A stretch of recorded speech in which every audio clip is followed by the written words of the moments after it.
شوې ده چې په 19/9/2021 باندې یو کس قتل کړی شوی و چې د هغه نامه محمد اقرار وه.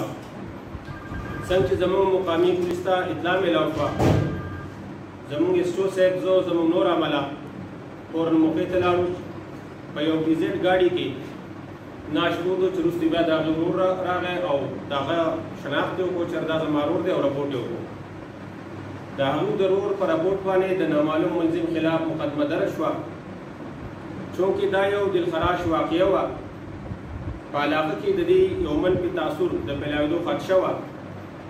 زمونږ مشرانو جناب آر.پي.او صاحب عبدالغفور افریدي صاحب، زمونږ ډي.پي.او صاحب جناب دلاور خان بنگش صاحب په دې باندې ډېر سخت نوټس واخیستو او هدایت جاری کړو چې یاره دا مقدمه دې زر ته زره ټریس کړی شي، ملزمان که یې وي که هر څه وي زر ته زره دې ټریس کړی شي، دې دپاره چې د علاقې نه دا منفي تاثر ختم شي.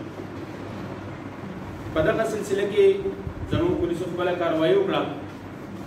د مدعي د رپورټ د دعویدارۍ سره سره زموږ چې کوم په ساینسي خطوطو باندې تفتیش و، هغه زموږ د علاقې مشران کشران همزولي وغیره چې هغوی زموږ دپاره د مخبرینو کار کوي، د هغوی اطلاعانې د هغوی د اطلاعګانو وغیره پیش نظر الله تبارک وتعالی رحم وکړو، هغه ملزم ټریس شو چې د هغوی نامه صحاب ده، هم د دې منګورې رنګمالي اوسېدونکی دی.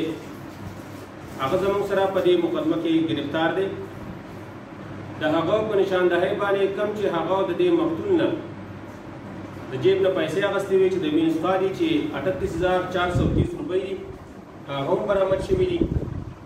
دوی چې دا پیسې کوم خپل رشتهدار له ورکړې وې چې د هغوی نامه اختر علي ده، هغه هم گرفتار دی.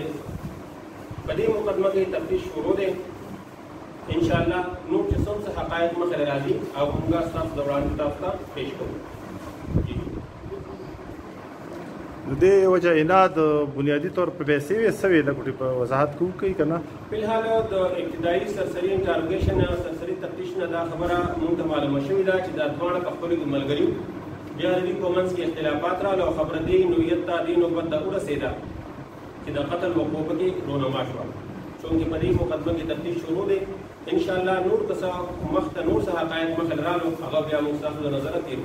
ډي اس پي صاحب څنګه دی وجلی په څه شي والی دی؟ دا ستاسو پوسټمارټم رپورټ پر راغلی هغه څه وایي؟ د پوسټمارټم رپورټ د ملزم د اقرار او زموږ د هغه کوم حالات واقعات وغیره دا چې څه مخې راغلي دي، نو دې په تیزدار سیس باندې چې ملزم د هغې اعتراف کوي چې دا چاقو په هغې باندې والی دی او د هغې نه د ده موت چې دی هغه واقع شوی دی.